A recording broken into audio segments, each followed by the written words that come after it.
Gastón? ¿Está Gastón por ahí? No.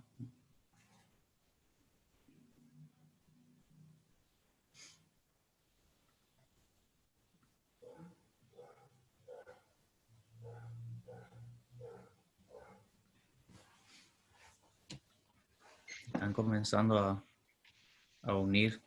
A conectarse. Sí. Okay.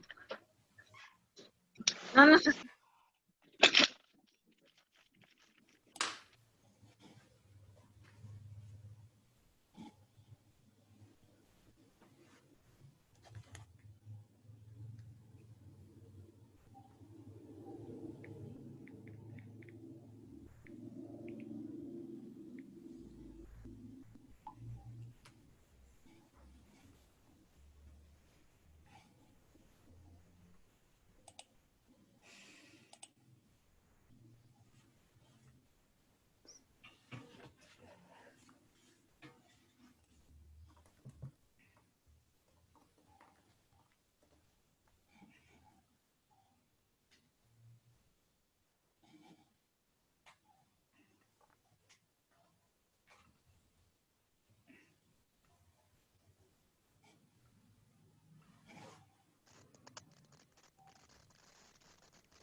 Buenas tardes, doctora. Buenas tardes, ¿cómo están? Bien, usted. Están demorando un poquito los alumnos en ingresar porque estamos con problemas de internet en la ciudad. No hay problema, Pero sí. si quiere que larguemos, largamos. No, cuando ustedes quieran me dicen. Esperamos a que se sumen.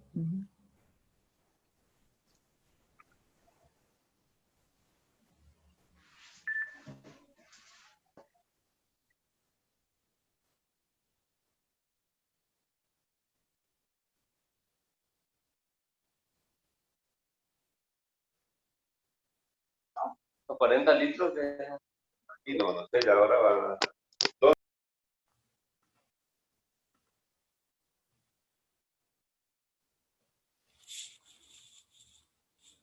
Bueno, ¿y cómo están las cosas ahí? ¿Cómo van llevando? Bien, aprendiendo en este desafío que fue planteado desde marzo, pero no me presento. Primero, mi nombre es Victoria Segovia, soy la rectora del instituto y todo un desafío, pero el trabajo en equipo y el compromiso, digamos, creo que estamos bien.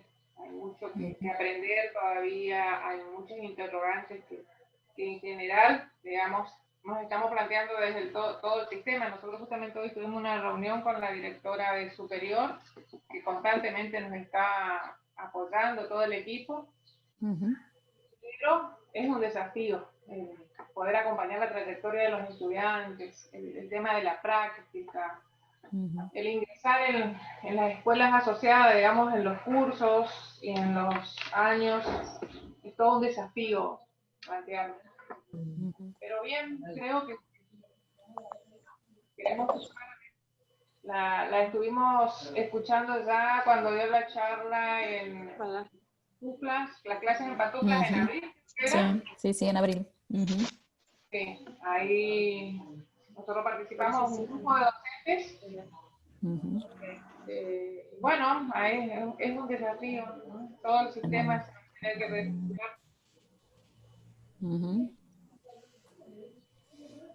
Sí, sí, muy complicado. ¿Y están pudiendo acompañar a las escuelas asociadas? ¿Están pudiendo...?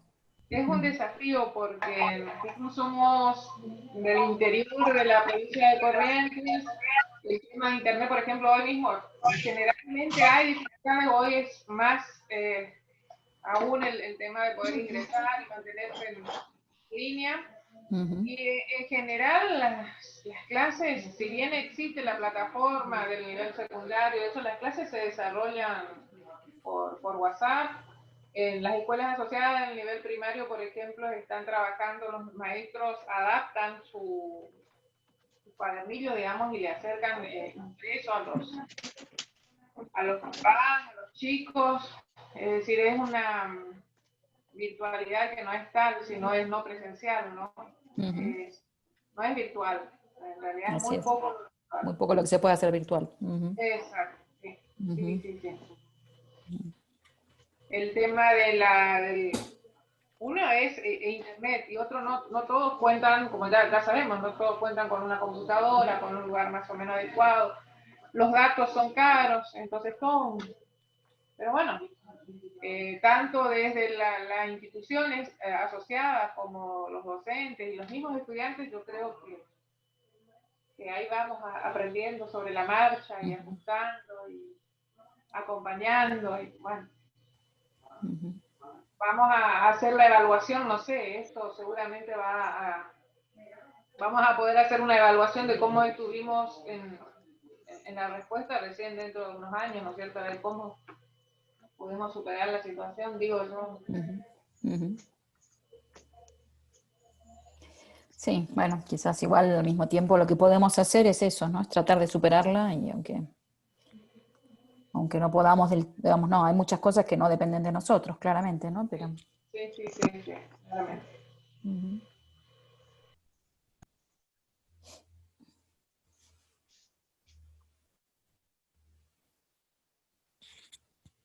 Buenas tardes.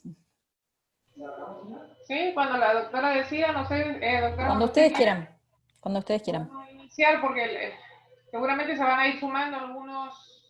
¿Cuántos estamos? Sí, faltan. Pero igual, para no robarle más de su tiempo, en primer momento agradecerle desde ya su predisposición para poder dedicar un tiempo de su trabajo, de su día a dialogar con nosotros. Es todo un gusto, es todo un... Hoy nos preguntaban desde el superior cómo hicieron. No les digan, no les digan. ¿Cómo lograron que, le digo yo? Bueno, y ahí está el gestor, digamos, de eso. El responsable. El responsable es Gastón, que tiene una facilidad, le digo, lo tiene, pero cuando él viene, o sea, nosotros queríamos, le digo, necesitamos algo que nos dé un soporte, queremos escuchar. Me dice, bueno, señora, yo voy a mandar, y cuando él viene y me dice, me contestó la doctora Inés, le digo, wow, porque nosotros... Yo sobre todo hice especializaciones en la Flaxo y de ahí estuve trabajando con su material, entonces me encanta, me fascina, le digo, Gastón, es lo mejor, así que sí o sí. Bueno, y hoy nos preguntaban, justamente hoy en la reunión de superior nos decían cómo hicieron. Bueno, Gastón es el gestor. Gastón, cuando quieras, Gastón, presentarle a la doctora y iniciamos.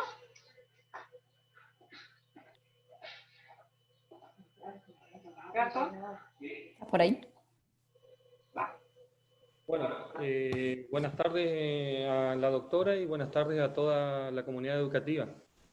Mi nombre es Gastón Fiorino y bueno, hoy la verdad que tengo el placer de presentar a una eminencia en educación como es la señora Dussel y bueno, que va en la jornada de hoy compartirá sus conocimientos con todos nosotros. Bueno, voy a leer un poquito lo que es el currículum resumido de la profesora. Inés Dussel es profesora investigadora del Departamento de Investigaciones Educativas del CINVESTAP IPN México.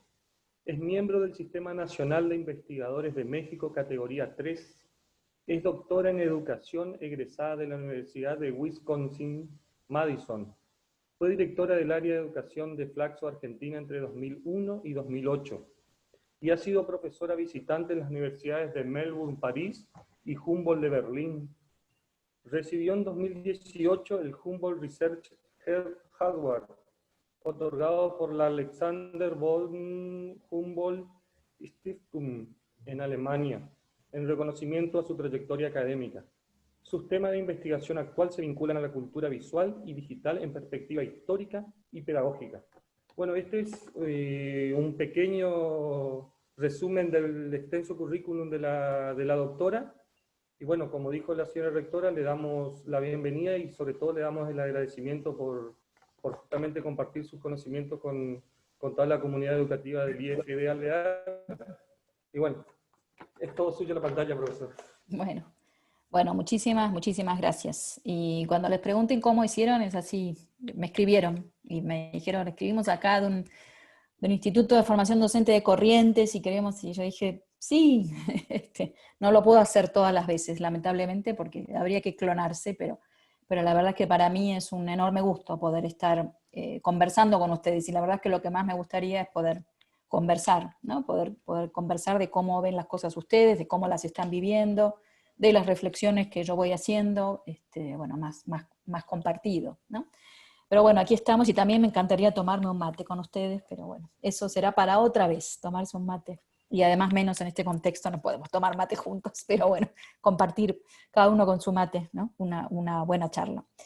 Y bueno, y también quiero decirles que para mí es un enorme placer, ¿no? Yo creo que la formación docente, la docencia es una de las tareas más importantes. Bueno, no lo digo así como defender nuestra corporación, sino porque creo realmente que en la escuela, que en la enseñanza se juega mucho del futuro de la humanidad, y creo que es importantísimo el trabajo que hacemos, que es un trabajo muchas veces, sobre todo el que hacen ustedes, poco valorado, poco reconocido, y por eso también siempre que puedo trato de apoyar de manera, no sé, con compromiso, lo podemos llamar con militancia pedagógica, ¿no? El trabajo que ustedes están haciendo, que para mí es lo central. Así que nada de eso, de eminencias ni nada de eso. Bueno, aquí estamos colegas docentes tratando de pensar esta situación que además es muy inédita. Creo que yo también como docente, yo trabajo en docencia de posgrado y estoy también viviendo esto de empezar, ¿no? Un curso nuevo, no conociéndote, bueno, todo en línea, y cómo se hace para formarse, no sé, como investigadora educativa en el contexto de que estás en tu casa, y hay que hacerse un espacio ahí muy a los ponchazos, diríamos, ¿no? Para hacer un espacio de estudio, para conectarte realmente con un mundo diferente, y que los chicos no se te suban encima, y que las demandas domésticas, ¿no? Bueno, entonces esto creo que todos lo estamos compartiendo en este momento y estamos aprendiendo. Bueno, yo preparé un PowerPoint y pensando un poco en diálogo con algunas de las cosas, de las preguntas que me pasó Gastón, pero además también con ganas de, bueno, después abrir la conversación, ¿no? Respecto a estas ideas, y bueno, y poder, no sé si confrontarlas, compararlas, compartirlas en relación a las experiencias que hay en cada lugar. Ahí necesito, no sé si es Gastón, que me habilites para compartir la pantalla, si se pudiera. Sí, hay un profesor encargado, ahí ya le va a habilitar el profesor. Ok, listo, ya está. Entonces, bueno, aquí estamos. ¿Ahí la ven? ¿Ya la están viendo? Sí, la estamos viendo. Ok. Bueno, ahí pensando en esto de la educación en tiempos de pandemia, elegí esta imagen, esta ilustración, que es de una ilustradora argentina, Isol, que sobre todo hace libros infantiles, que me gusta muchísimo. Es una imagen que realmente me encanta, me conmueve, ¿no? En esta cuestión, además porque yo estudié la historia del guardapolvo blanco, entonces también esta idea del guardapolvo como una especie de paraguas frente a la tormenta que estamos pasando, ¿no? Y este lugar, bueno, de los maestros y las maestras, de proteger a los chicos en lo que podemos, de preservar algo, ¿no? En este tiempo, me parece que es una imagen muy linda y que sintetiza mucho lo que está pasando y lo que queremos que pase, las dos cosas. No está pasando en todos lados, pero creo que tenemos que trabajar para que las escuelas estén lo mejor paradas que se pueda, en un contexto que es muy complicado desde muchas dimensiones, ¿no? Porque no está solo la pandemia, está la crisis económica, están los problemas sociales, políticos, ¿no? Creo que ahí vamos sumando conflictos, y bueno, y ahí poder encontrar un poco de esto, ¿no? De protección, de paraguas, de un poco de paz es muy importante. Y creo que la escuela tiene que insistir en ser ese espacio.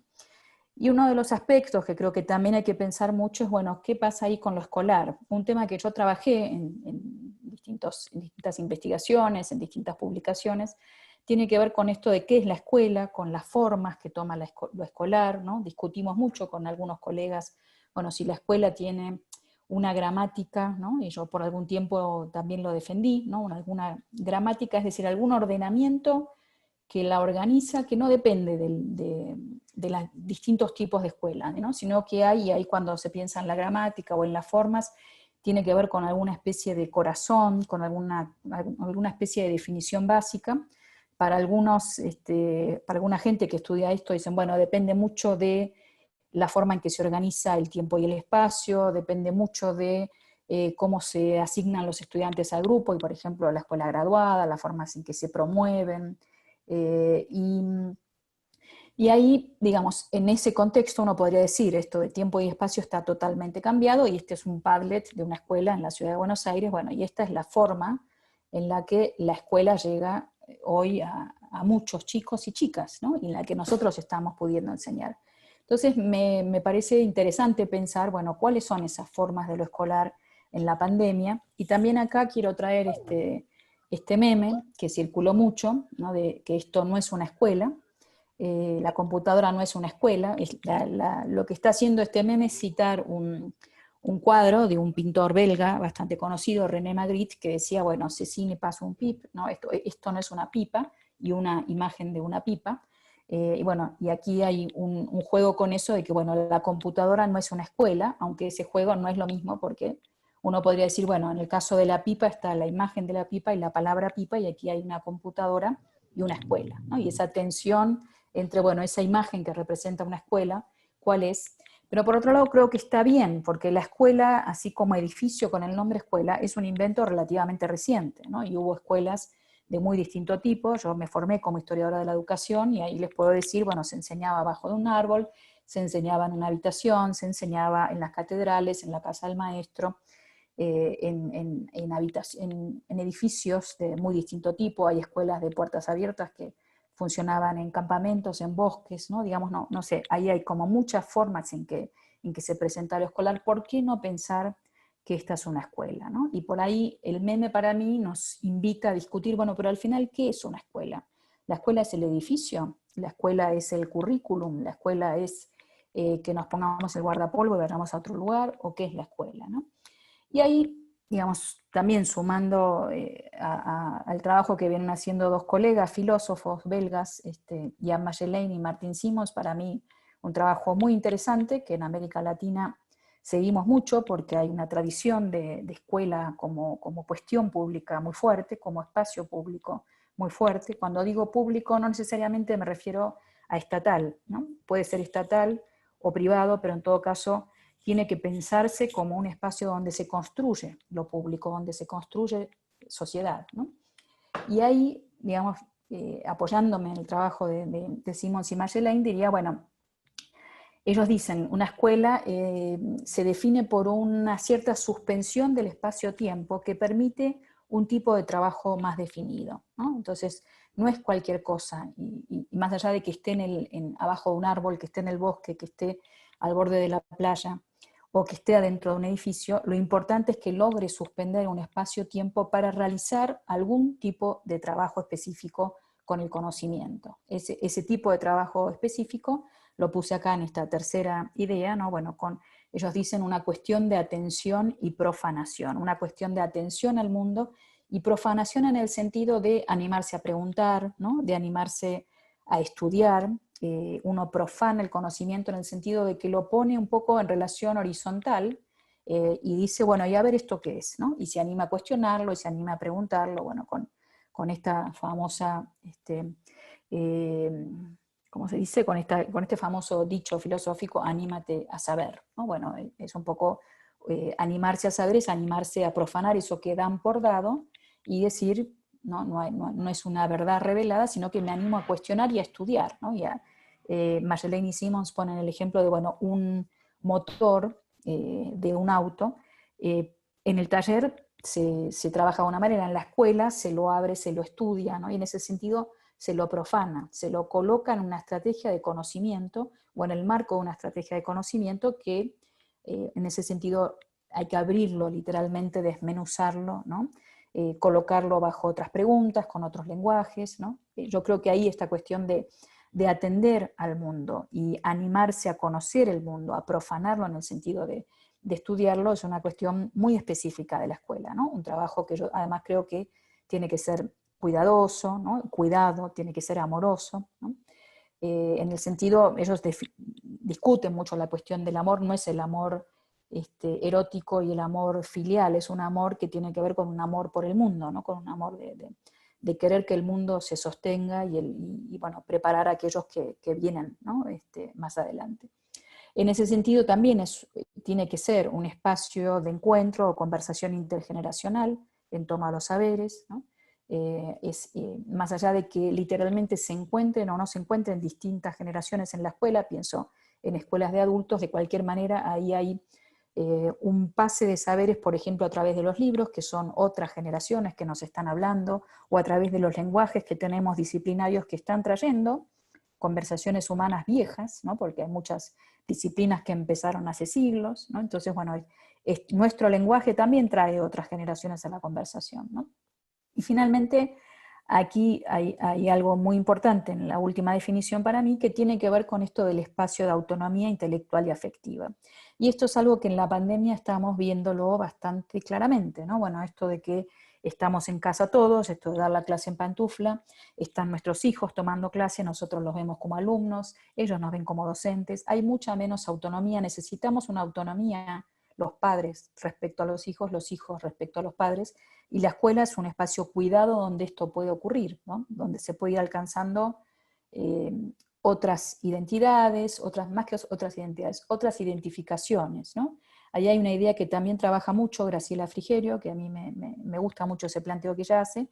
Ella dice, bueno, la escuela provee otras filiaciones a la cultura, ¿no? En ese sentido de lo filial, pero de filiarse, de sentirse cerca, ¿no? Bueno, y ese profesor que dijo, ay, yo veo que vos tenés pasta para ser actriz, o yo veo que vos tenés pasta para leer, a vos te gusta mucho la lectura, te traigo esto, te hago esto, bueno, aquel o aquella adulta que puede ver otra cosa en nosotros que lo que ve la familia, bueno, es un primer punto de crecer en otras direcciones, ¿no? Y en ese sentido, bueno, es construir una autonomía que es tanto, yo diría, cognitiva, de poder empezar a pensar por una misma, de no estar pendiente de lo que dicen o no dicen tus papás, tus hermanos, y poder estar en ese sentido, bueno, con cierto nivel, yo diría, de emancipación creciente, ¿no? Respecto a ese núcleo familiar originario, que eso es muy importante para la sociedad, ¿no? Para poder avanzar.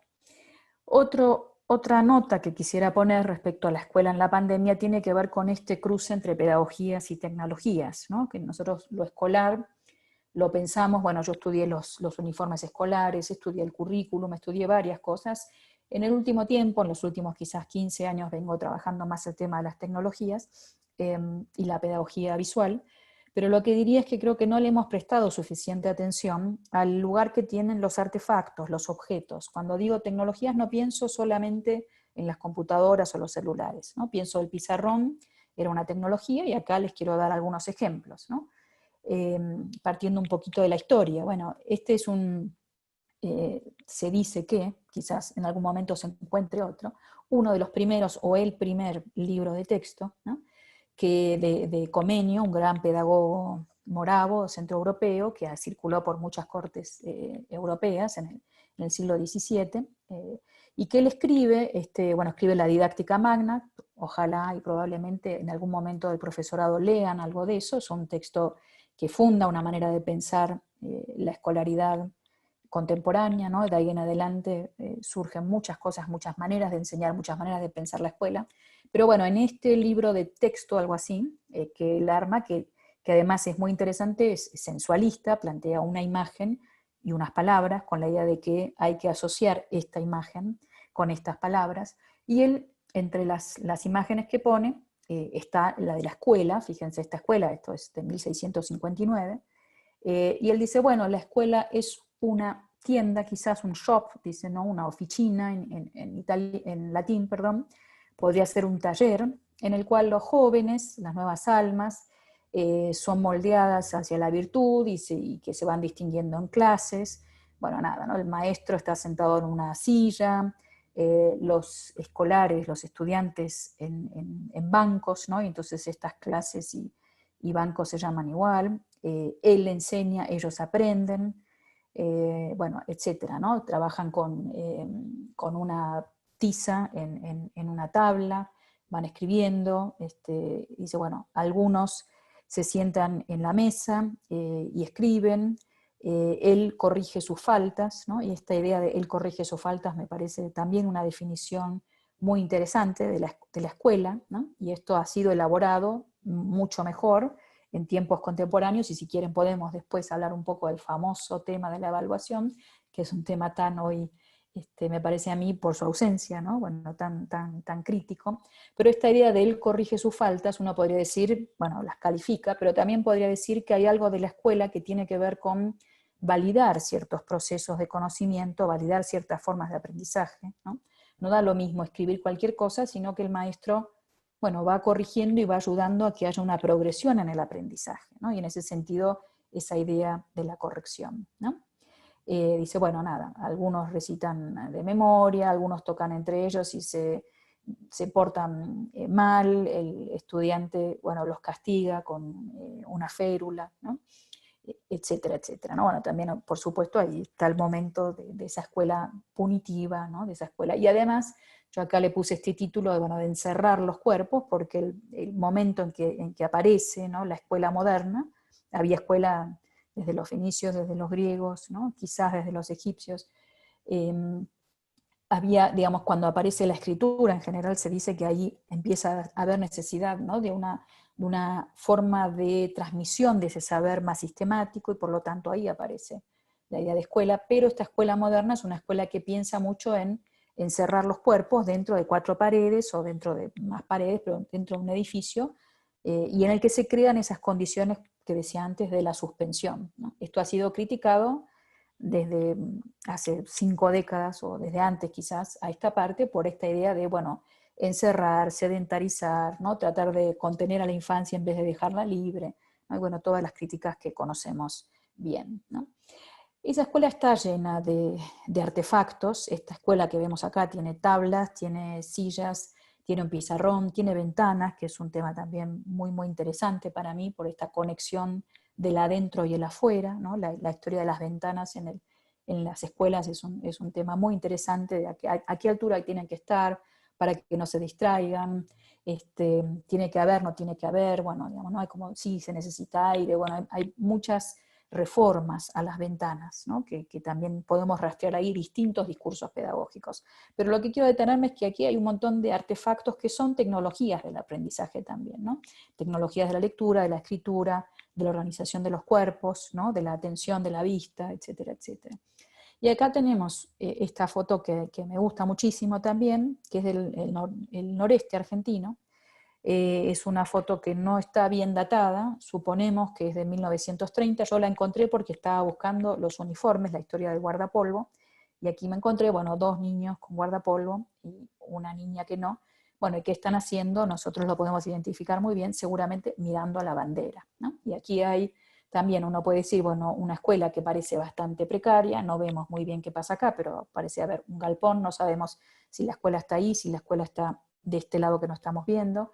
Lo que seguramente hay, esto actúa de patio, ¿no? Y los chicos están mirando a la bandera. Y yo diría, bueno, este mástil que tiene una bandera y esta manera de pararse, todo eso es parte de las tecnologías de la escuela que organizan ciertas pedagogías, ¿no? Fíjense esta otra imagen, que también es una imagen muy linda. También me la encontré por casualidad porque la puso una estudiante mía en un PowerPoint y dije, bueno, ¿dónde la sacaste? Y buscándola, y me gustó mucho. Y yo decía, bueno, ¿por qué tantos pizarrones? ¿No? ¿Qué pasa acá? Era como tan extraña. Y bueno, cuando la rastreé en Google encontré que era una escuela para niños sordos, y entonces, bueno, había todo un uso de la tecnología para reponer la escritura, ¿no? Bueno, y así se usaba la tecnología en la escuela, me parece también fascinante, ¿no? Este uso, bueno, de las imágenes, ¿no? De los pizarrones, bueno, acá tenemos también otras tecnologías, ¿no? Que están puestas en función de esa estrategia de enseñar en esas condiciones, ¿no? Aquí hay otro ejemplo de una tecnología muy interesante que es del banco a la mesa de trabajo horizontal, ¿no? Y esto por mucho tiempo es interesante porque esta foto, en principio la estamos rastreando, esta es una foto que es una foto de archivo aquí de Ciudad de México, en principio es de la misma escuela, entonces nos interesa mucho, y si se fijan acá no es el mismo banco, pero aquí en esta sala de clase, en esta aula, conviven bancos y conviven mesas de trabajo horizontales, ¿no? Y podemos ver niñas que parecen de distintas edades, ¿no? Bueno, que están siendo alfabetizadas, ¿no? Digo, pero hay una idea ahí también de que hay ciertos artefactos que conllevan ciertas pedagogías, ¿no? Y hubo una discusión en estos años, en los años 30, 40, de que había que tener mesas de trabajo y no este tipo de organización de la sala del aula, porque esto promovía más bien esta pedagogía más sedentaria, ¿no? Más la mirada frontal hacia adelante, la relación con el docente más radial, y no, hay alguien hablando, ¿no hay? Y no este tipo de trabajo que se supone que es más colectivo, ¿no? Entonces lo que quiero ir subrayando es, bueno, hay una imbricación entre tecnologías y pedagogías, no quiere decir, no sabemos si esta pedagogía era realmente más horizontal, promovía más la autonomía, no sabemos muy bien porque la foto no nos puede dar toda esa información, necesitamos otras fuentes, ¿no? Pero quiero ir diciendo, bueno, cómo las tecnologías y los artefactos van apareciendo de la mano también de ciertas pedagogías, ¿no? Y creo que esta es la última de este recorrido histórico. Esta es una caricatura que aparece en un diario norteamericano, en el Chicago Tribune, 1923, con las películas, ¿no? Y hay, si se fijan, bueno, yo ahora les leo, pero del lado izquierdo está planteado, bueno, la escuela actual, y del lado derecho es la escuela con películas, ¿no? Y entonces, bueno, en este lado izquierdo dice, bueno, los chicos no quieren ir a la escuela, ¿no? Van a desgano, y cuando termina festejan, ¿no? Hurra, por fin se terminó la escuela, y en cambio aquí este niño va muy contento a la escuela y le dice, no, si te portas mal, entonces no te voy a dejar ir a la escuela, es como exactamente lo contrario. Y lo que aparece aquí este maestro que le dice, no empujen, niños, ¿no? Espérense.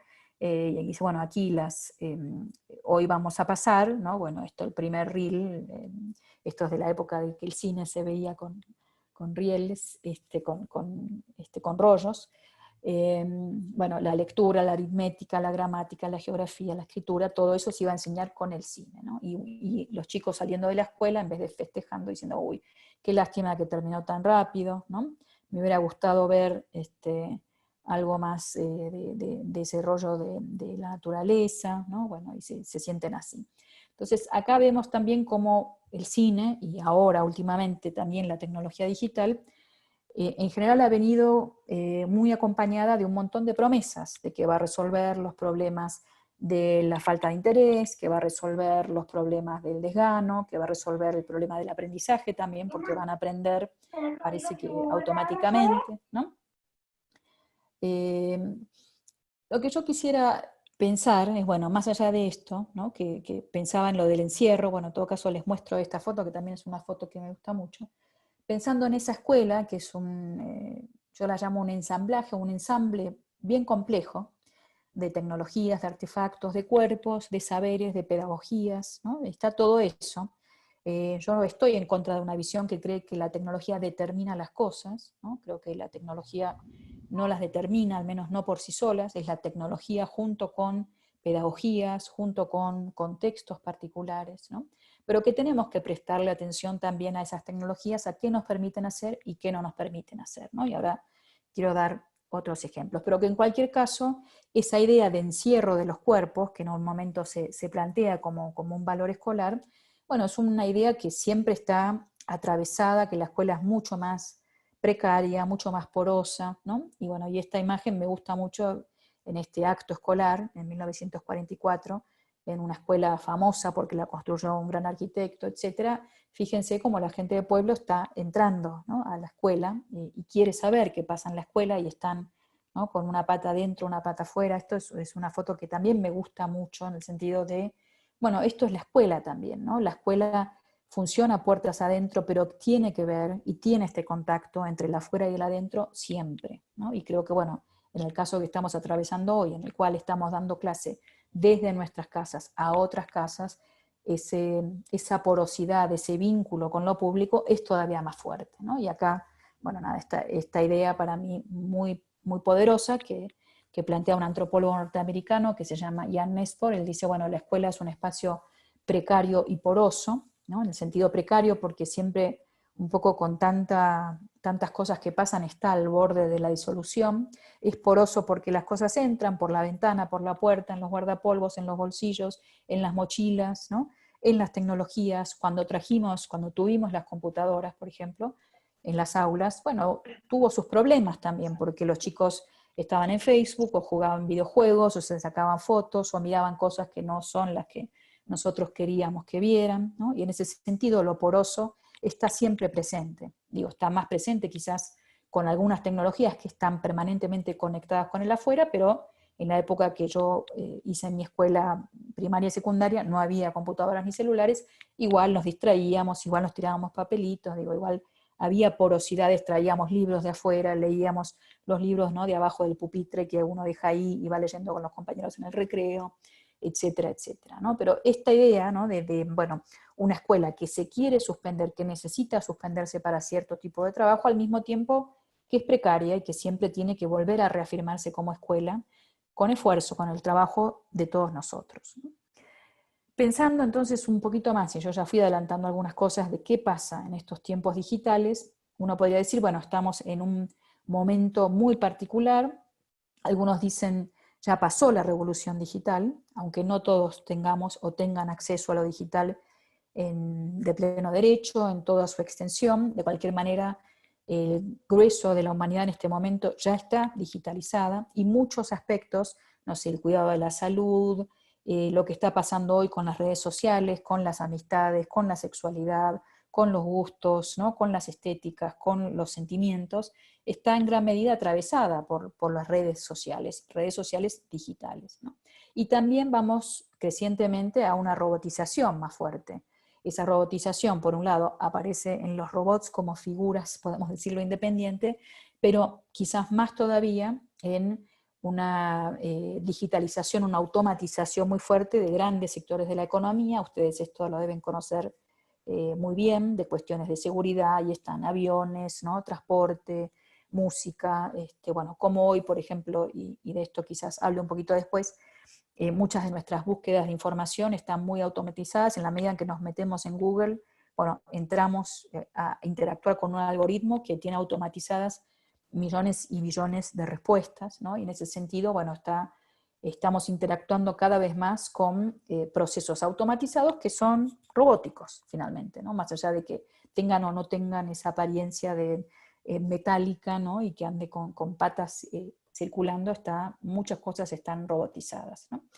Y aquí también me interesa traer un libro para aquellos que trabajen temas de tecnología. Es un libro que yo recomiendo mucho, de una autora holandesa, se llama José van Dijk, y ella ella llama la cultura de la conectividad, ¿no? Y esto a mí me parece importante en este contexto en particular, además que estamos trabajando en mayor o menor medida con WhatsApp, con Facebook, con Twitter, con Google Classroom, con lo que podemos, digamos, ¿no? Y en la medida en que estamos interactuando con plataformas, estamos interactuando con esta nueva configuración, ¿no?, ella lo llama de una socialidad técnica, ¿no? Yo aquí hago mención dirigida, se terminaron este año 2 tesis muy interesantes, una en Mendoza, que fue sobre el sexting en las mujeres jóvenes, y otra acá en Ciudad de México sobre las selfies, ¿no? Y en los dos casos, las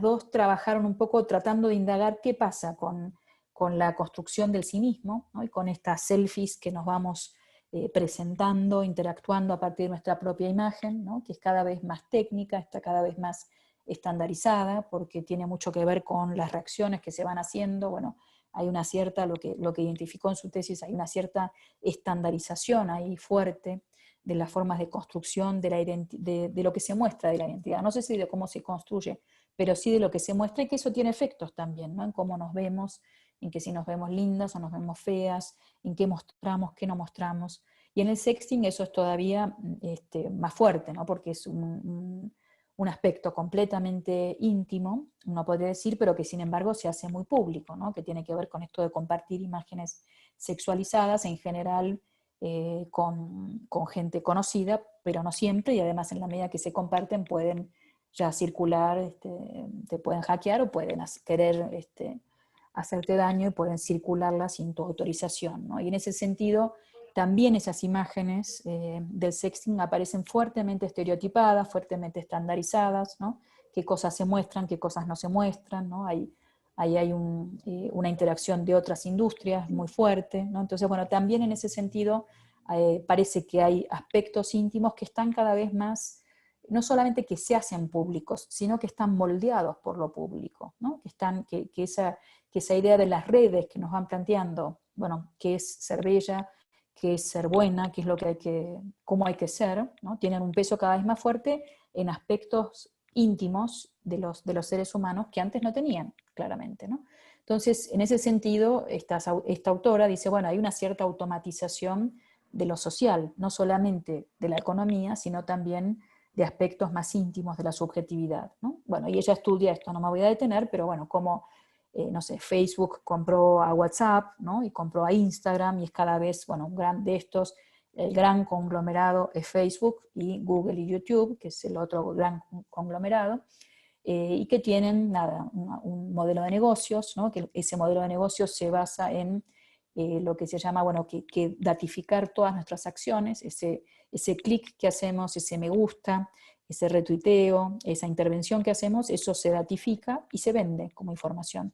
Y no es que les importe mucho lo que cada uno de nosotros hace, lo que venden es esa cantidad enorme de clics, de las millones y millones de personas que nos conectamos, y bueno, y ahí es un modelo de negocios, que eso, que hagamos cada vez más clics, por lo tanto, capturar nuestra atención para que hagamos cada vez más cosas dentro de la plataforma. Y por otro lado, eso cómo se organiza con ese algoritmo de la popularidad, que lo que marca el algoritmo de la popularidad, qué es lo que pasa. Google y Facebook en general, qué es lo que ponen arriba, ¿no? Qué es lo que, sobre todo Google y YouTube, ¿no?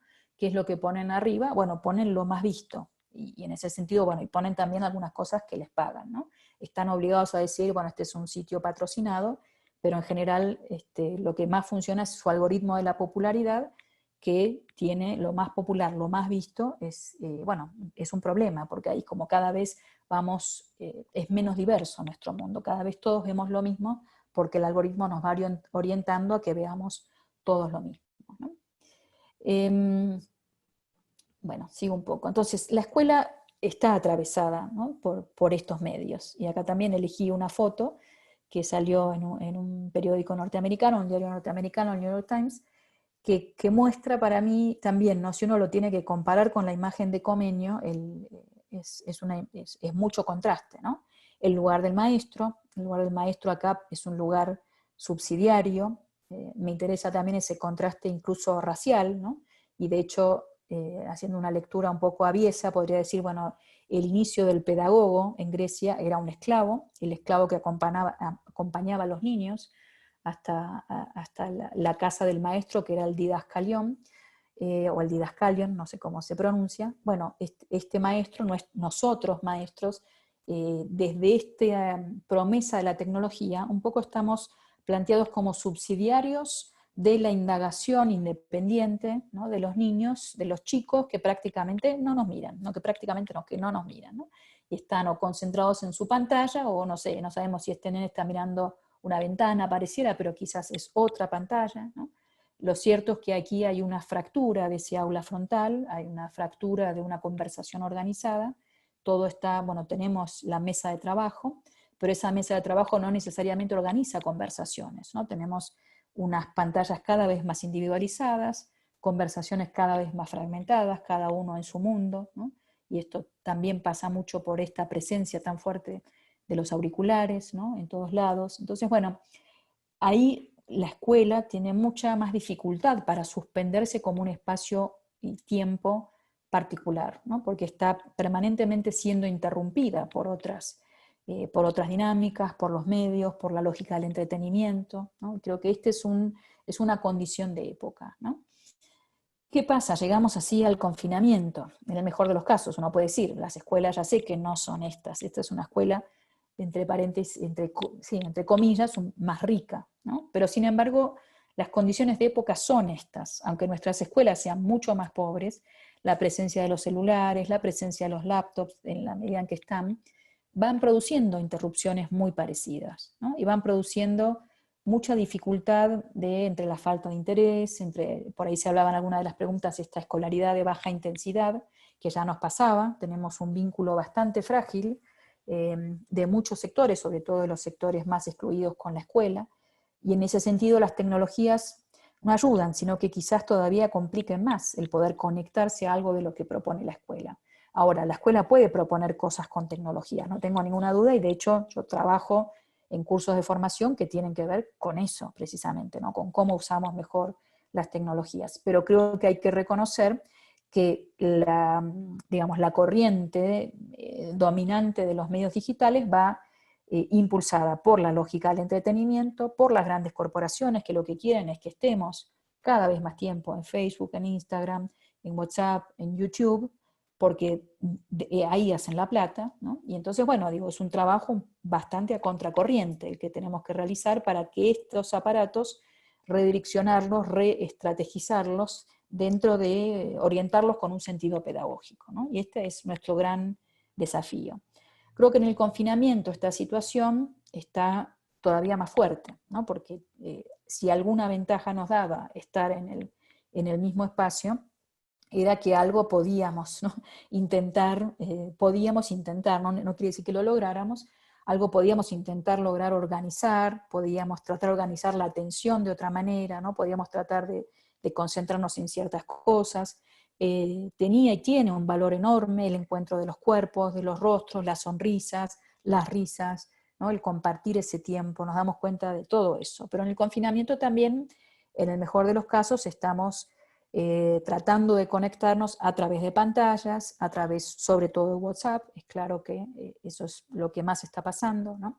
Acá, bueno, a los pobres chicos les tapé las caras así como pude, pero esta es una imagen acá en México, que es una imagen para mí bueno, este es el uniforme escolar de escuelas públicas, es una imagen que también me provoca mucha ternura por la familia que compró el banco escolar, ¿no? Ahí hay una intención de recrear un espacio de trabajo, ¿no? Y también esta es una casa de clase media, probablemente de clase media alta, pero que este chico que está muy apático y muy desinteresado, también quiere, el momento en que se va a conectar, y en su escuela se conectaban 2 veces por semana, él se armaba este espacio en el jardín para conectarse y recrear algo de la escuela, ¿no? Y algún tipo de trabajo escolar, ¿no? Y en ese sentido creo que vuelvo a esta importancia de las tecnologías no digitales, ¿no? En el sentido que también arman esa posibilidad de trabajo más específico, ¿no? Y de encuentro con el conocimiento y con otros de una manera más específica, ¿no? ¿Qué es lo que estamos viendo en este contexto de la escuela en casa? Bueno, vemos muchas cosas, vemos la televisión, ¿no? Seguimos educando por radio, por televisión, vemos también los programas que están generando las maestras, los maestros, ¿no? Vemos esta circulación en plataformas digitales oficiales y extraoficiales, vemos, no sé, el Padlet es una de las formas que más aparece, mucho WhatsApp, las encuestas que se han hecho, la mayor parte, no sé, un 80% en las encuestas que hicimos en algunos cursos están usando WhatsApp, sobre todo para comunicarse con sus estudiantes, en menor medida Facebook, algunos blogs, algunos Google Classroom. La posibilidad de lo sincrónico es menor, porque por esto que decíamos al inicio, lo caro que son los datos, la desigualdad enorme de la infraestructura tecnológica que hay en las casas, ¿no? Pero aún en aquellos casos en que tenemos conectividad, también es un problema estudiar en esas condiciones, ¿no? Porque tenemos esta indiscriminación de espacios, de contenidos, ¿no?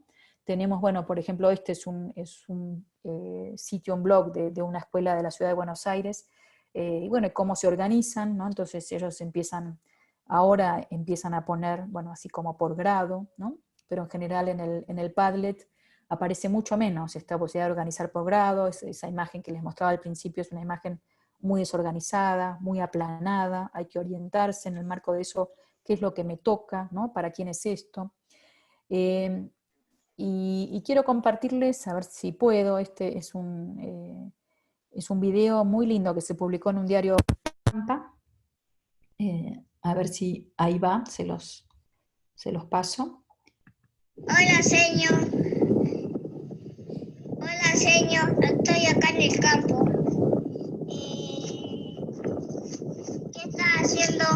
También quiero mandarle saludos a mis compañeros.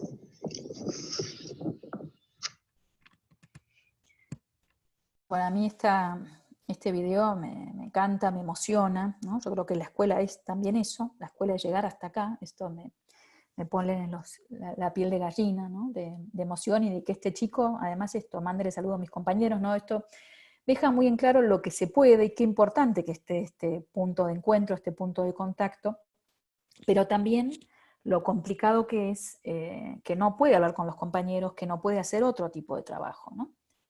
No. Entonces, ahí lo que empezamos a analizar con algunos colegas, sobre todo de Córdoba, con los que estoy trabajando en el Instituto Superior de Estudios Pedagógicos en Córdoba, armamos después de la clase en pantuflas lo que llamamos un taller de la clase en pantuflas, y que profundizamos algunas cuestiones en un curso para 600 colegas, y con ellos también empezamos a avanzar mucho más, bueno, en esto de la clase por WhatsApp, qué estamos pudiendo hacer y qué no estamos pudiendo hacer, ¿no? Y entonces aparece esta cuestión de los encuentros, ¿no? Es un medio para encontrarnos. Es más difícil, la secuencia se nos pierde porque se distribuye en un montón, ¿no? de interacciones más radiales, hay poca interacción entre los chicos, hay una creciente oralización, trabajar con la escritura en el WhatsApp es bueno sacarle una foto, escribir sobre eso, volver a hacerlo, pero digamos que es mucho más limitado lo que podemos hacer respecto a otras plataformas, a otros soportes. En general las clases no tienen cierre, ¿no? Entonces, bueno, son más interacciones más fragmentarias, que cuesta ahí poner en común, poder ver hasta dónde se llegó, qué pasó con los otros, aprender unos de otros, ¿no? Claramente esto está muy difícil, ¿no? Y entonces, en ese sentido, para mí, bueno, está esta pregunta, ¿no? Bueno, pensando en esto, yo lo nombré en otra conferencia que di en la provincia de Buenos Aires, los entornos sociotécnicos de la enseñanza, ¿no? Si esa clase de Comenio, esa escuela que planteaba Comenio, era un entorno sociotécnico de pizarrón, de mesa, de silla, de algunas tecnologías de escritura. Bueno, este es otro entorno sociotécnico, el del WhatsApp. Bueno, ¿qué posibilidades pedagógicas nos permite entender algo de esto? ¿Qué lenguajes nos permite, ¿no? ¿Qué lenguajes que estamos pudiendo trabajar más la oralidad? Bueno, ¿cómo la trabajamos, ¿no? Y cómo desafiarnos un poquito más, no solamente mandarnos mensajes, sino a esta altura del confinamiento, que ya llevamos 6 meses, bueno, podemos avanzar un paso más, además de mandarnos mensajes, podemos trabajar algunos otros desafíos que apunten a construir una mayor autonomía. Y en ese sentido también para mí está una pregunta respecto a las actividades que estamos proponiendo, a las tareas, ¿no? ¿Qué logramos activar con esas tareas? ¿Qué construimos? ¿De qué se apropian los chicos? ¿De qué no se apropian, ¿no? Y acá podemos decir, bueno, cómo tiene que entrar la evaluación en todo caso, esa evaluación que llamamos más formativa, una devolución en la que se marque, bueno, que no da todo lo mismo, ¿no? Y en ese sentido vuelvo a esta idea de Comenio, bueno, corrige sus faltas, no en el sentido de corrige y pone y tacha y pone en rojo y le dice qué mal que estuviste, sino, bueno, ¿con qué te estás quedando, ¿no? La pregunta de qué se apropian nuestros estudiantes es muy importante. Y también pensaría en esto del aula como conversación, cómo reconstruir una conversación a través de esto que está muy disgregado en múltiples hilos, ¿no? Y bueno, yo veía algunas encuestas que hizo el Ministerio de Educación en Argentina. Los profesores de secundaria en promedio están en 5 plataformas para llegar a sus alumnos, ¿no? Bueno, Facebook, WhatsApp, Instagram, el Classroom, y alguna otra, ¿no? Y bueno, y van y vienen del WhatsApp al Classroom, y dependiendo de las regulaciones, si pueden o no pueden estar en WhatsApp con sus alumnos. También la sensación de que hay que proteger un poco el tiempo propio, ¿no? Y no estar trabajando todo el día. Entonces entiendo muy bien esto de concentrar por ahí en tutores o en algún encargado bueno, la comunicación con el grupo, ¿no? Pero bueno, digo, hay muchas situaciones muy difíciles, ¿no? Que nos están tensionando mucho, que nos están desafiando mucho, pero yo creo que el norte bueno, de qué está pasando aquí, ¿no? En términos de tareas y actividades, de qué conversaciones logramos construir, tendría que ser esto, como algún criterio orientador respecto a lo que hacemos y ver si podemos hacer un poco más. Quizás no podemos hacer más que esto. Yo no estoy, creo que hay que ser muy, ¿cómo decirlo?, muy moderado en las expectativas porque tenemos ya un contexto muy, muy difícil. Pero expectativas moderadas no quiere decir sin expectativas, ¿no? Y creo que con mucha honestidad y con mucha responsabilidad hay que pensar, bueno, ¿qué estamos haciendo? ¿Qué podemos hacer? ¿Qué más podemos hacer? ¿No? Con la calidad de trabajo que se pueda alcanzar en este contexto tan desigual, tan complicado, ¿no? Y creo que en ese sentido también alguna cuestión que va apareciendo el tema de los tiempos, ¿no? Los ritmos, las intensidades. Por ejemplo, aquí en la escuela que va mi hija en México, ella ahora hicieron 4 semanas de trabajo escolar más o menos continuo, una semana que van a ver cine, que van a hacer otras cosas y no van a tener clase todos los días, ¿no? Y ahí, bueno, descansar, y esa semana además los maestros corrigen lo que hicieron los chicos, hay que llevárselos presencialmente y después volver a ir, todo un sistema para no llegar en principio y no contagiarse, veremos cómo funciona. Pero me pareció, y creo que también se está haciendo algo parecido en Argentina, ¿no? Como pensar intensidades un poco distintas para este confinamiento que ya es muy largo, ¿no? Que ya viene siendo muy largo, pero hay que, por ahora no tenemos otro remedio que seguir así, entonces creo que hay que pensar esos, desde la propuesta escolar, cómo vamos regulando intensidades y ritmos para poder reencontrarnos, ¿no? Y bueno, y esto del cine a mí me gusta, porque no es que van a ver cualquier cosa, van a ver algunas cosas pensando en cuestiones escolares, ¿no? Y bueno, qué temas quieren trabajar, pero sin esa presión de tenés que estar ahí prestando atención, tomando nota, ¿no? Siendo interrogado o participando de una manera que es muy estresante además para los chicos más chicos, ¿no? Por último está esta cuestión de la sincronía y la asincronía, ¿no? Nosotros estábamos acostumbrados en las aulas a tener siempre un encuentro sincrónico de estar todos ahí, aunque la mitad o más estuvieran distraídos, estaban ahí. En cambio ahora tenemos mucha asincronía, ¿no? Y nos encontramos con algunos acá y con otros allá, y cuando podemos. Bueno, creo que hay que intentar en la medida de lo posible que algún espacio sincrónico haya, con los que se pueda, con grupos más chicos, ¿no? Pero que también saber que estamos moviéndonos de una manera diferente en relación a esta relación, ¿no? Y quiero cerrar ya con una idea, bueno, de esto de la escuela, que para mí sigue siendo, y lo dije al principio, un lugar muy relevante para el saber, ¿no? Y me parece además que algo que yo considero que es bastante bueno de lo que pasó, es que hay una vuelta para atrás de toda esta crítica antiescolar, ¿no? Creo que hay mucha gente, bueno, esto que Ken Robinson y muchos otros que criticaban a la escuela por aburrida, porque mata la creatividad, porque es una prisión. Nada, mucha de esta gente hoy está bastante callado. Los propios chicos dicen quiero volver a la escuela, ¿no? Esto era un poco impensable hace un año. Quiero volver a la escuela, extraño a mis amigos, extraño salir de mi casa, ¿no? Y yo ahí también insisto, bueno, esto de la escuela como un umbral, ¿no? El salir de tu casa, ir a un lugar cuidado, un lugar relativamente seguro, podemos decir mucho más seguro que otros, donde además vas a aprender algo, vas a hacer algo valioso, vas a hacer algo que tiene su legitimidad. Bueno, creo que la escuela es una institución que no tiene reemplazo por ahora, y que al revés, como no tiene reemplazo, yo diría, hay que cuidarla, hay que defenderla, hay que fortalecerla, ¿no? Yo quiero más escuela y también quiero mejor escuela, ¿no? Quiero una escuela que haga mejor lo que tiene que hacer, ¿no? Y en ese sentido creo que también lo que está pasando es que, bueno, esto tomé la imagen el año pasado, hubo una serie llamada de diálogos de los premios Nobel, en distintos lugares, hicieron un diálogo en Santiago de Chile sobre el futuro del aprendizaje. Y la imagen que presentaban era un poco esta, ¿no? Bueno, esto, los 3D, el mundo virtual, y etcétera, etcétera. Y nos damos cuenta, bueno, esto, que la escuela en esto de play mode, ¿no? Como dice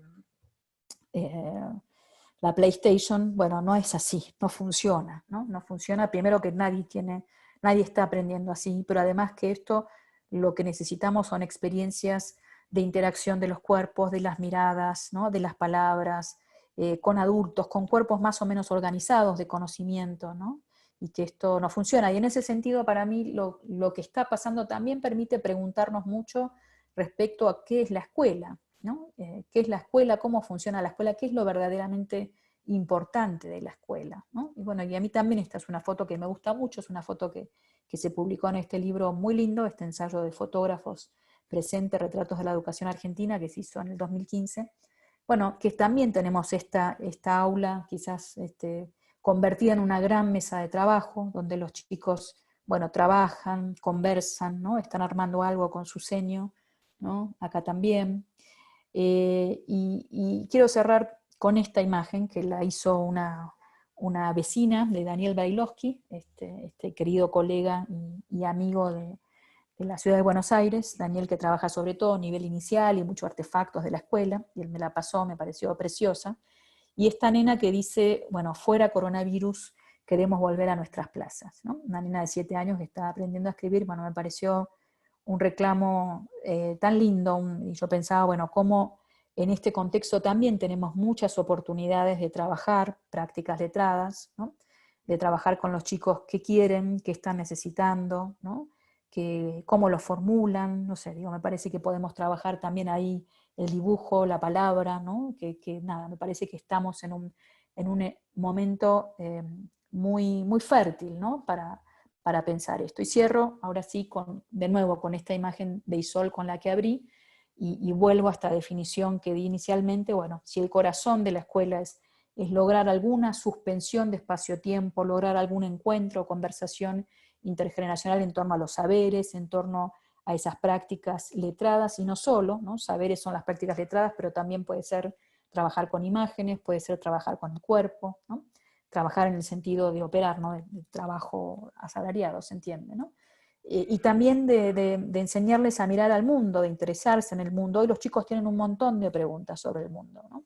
¿Por qué no convertir esas preguntas sobre el mundo en proyectos de conocimiento que nos ayuden a sostener la escuela en este contexto tan complicado? Bueno, y con esto aquí termino por un rato, y me gustaría mucho escucharlos, escucharlas, y poder conversar en torno a cómo ven ustedes esto que está pasando hoy en las escuelas, ¿no? Y hablábamos al principio de lo que se puede y no se puede hacer con Victoria, pero bueno, seguro ustedes tienen otras historias, ¿no? Y otra relación con lo que está pasando, y me gustaría mucho poder escucharlo y pensarlo con ustedes. No es que tenga soluciones, que hay que, me parece, como colegas, pensar un poco en un momento muy desafiante. Pero yo diría también, si podemos, si no estamos 100% agobiados, como a veces yo también estoy, tratar de desagobiarse y tratar de pensar lo inédito, lo interesante de este contexto, ¿no? Y ojalá, yo soy una optimista, siempre trato de sostenerlo, aún en los peores momentos. No digo optimista ingenua, optimista que hay que pensar y reflexionar, pero digo, creo que podemos aprender mucho de este contexto, ¿no? Y creo que la escuela quizás salga un poco fortalecida, ¿no? Creo que va a salir más legitimada, que sale con el convencimiento social de que es una institución muy importante. Nos damos cuenta que porque no está, es muy importante, ¿no? Bueno, ahora sí me callo.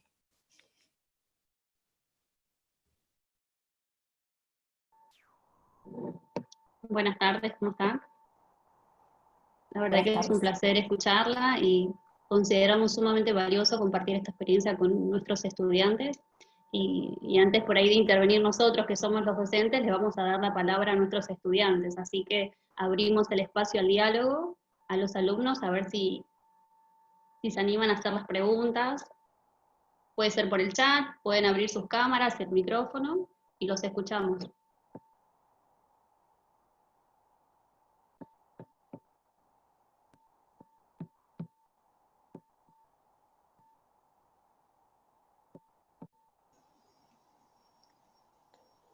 Sí, buenas tardes. Hola Jorge, ¿cómo estás? Tengo una pregunta para la señora Dulce. ¿No cree que en este contexto de que nos vimos obligados muchos a usar la tecnología, mucho docente que ha sido siempre renuente de la misma tecnología ha visto que tal vez no es tan mala, que puede ser una herramienta útil? No viene a reemplazar nada porque es una herramienta, pero el docente argentino por lo general casi siempre ha estado en contra de la misma tecnología. Esa era mi pregunta. Yo creo que, yo no sé si el docente argentino ha estado en contra de la tecnología. Creo que comparado con otros países, es un país que, es un sistema educativo que se tecnificó más que otros en América Latina, ¿no? Por supuesto, no sé, depende con quién se compare uno, pero creo que hay una difusión bastante fuerte, ¿no? Y sobre todo desde Conectar Igualdad hubo bastante tecnología en las escuelas. Sin embargo, estoy de acuerdo con vos, igual que en este contexto, yo que trabajo en formación docente en temas de medios digitales, siento que es la primera vez que llegamos a esa porción que nunca quiso saber nada. Y creo que también es un enorme desafío cómo trabajar con ese conjunto de docentes que no querían, y bueno, y lo que nos pasa paradójicamente es que están fascinados, ¿no? Decirle, bueno, no, pará, porque hay alguien que tiene el micrófono abierto, ¿no? Hay que también interrumpir un poco esa fascinación con la tecnología, de que, bueno, que la tecnología va a resolver, ¿no? Todo, que entonces qué fantástico, las cosas que podemos hacer en Instagram. Y hay que decirle, bueno, no te fascines tanto, hay que enseñar con esto y no es tan fácil, ¿no? Y en Instagram los chicos se te van a ir para este lado y vos tenés que tratar de que, bueno, que haya más una actitud de estudio, de crítica, ¿no? De trabajo diferente, Me ¿no? refería exactamente con herramienta. ¿Perdón? A eso me refería exactamente cuando me refería como herramienta. Es una herramienta realmente, no viene a reemplazar nada. Sí. No, por eso, bueno, herramienta igual, yo creo que ahí diría lo siguiente, con la noción de herramienta yo uso más la idea de artefactos o plataformas, y bueno, y ahí algo que dije más o menos rápido, pero me puedo detener un poquito más, porque también, digamos, hay, en relación a lo digital, hay, uno podría decir, dos visiones enfrentadas, ¿no? Están los que son fanáticos y los que son opositores totales, ¿no? Y bueno, después están los que estamos en el medio, que tratamos de ver, bueno, qué se puede hacer con esto. Pero yo diría ahí, bueno, los fanáticos están muy convencidos de que la tecnología por sí misma va a resolver las cosas, ¿no? Los opositores es la visión en espejo y creen que la tecnología por sí misma va a destruir todo, ¿no? Y yo creo que, bueno, como lo que vos decís como herramientas, me imagino que va por este lado de, bueno, tendrá que ver un poco en el marco de qué pedagogías se inscriben, ¿no? Lo que yo diría es que no hay que saltearse que las plataformas permiten ciertas cosas y dificultan otras. Si vos te pones a trabajar en Facebook, va a ser más difícil hacer cierto tipo de intervenciones, porque Facebook en general lo que promueve, digo, podés hacerlo y por ahí te sale bien, no digo que no, pero lo que promueve Facebook más bien es que, bueno, vayamos más por el me gusta, vayamos más por frases cortas, ¿no? Yo participé menos, pero en algún caso, pero leí varios estudios de uso de Facebook en cursos universitarios, y lo que producía no era lo que los profesores querían, porque al final había como intervenciones muy de un renglón, 2 renglones, ¿no? Y además porque es, sobre todo no sé, en los años que esto se hacía, 2013, 2014, que estaba más de moda Facebook, vamos a decirlo, bueno, muchos chicos no querían que se identifique su perfil con esa participación en un aula escolar, digamos, ¿no? Entonces no te iban a escribir ni necesariamente lo que pensaban, ni un gran tratado, porque no querían que eso se asociara con su nombre. Entonces, digo, las plataformas hay que pensarlas, hay que usarlas, ¿no? Para nuestros fines. Creo que también hay que ser conscientes de los límites que imponen, ¿no? Esto llamémoslo en la jerga de la tecnología educativa, se llama o permisibilidades o affordances, ¿no? Bueno, aquello que permiten las tecnologías. Entonces, sí, Marina, podés hablar, ahora termino.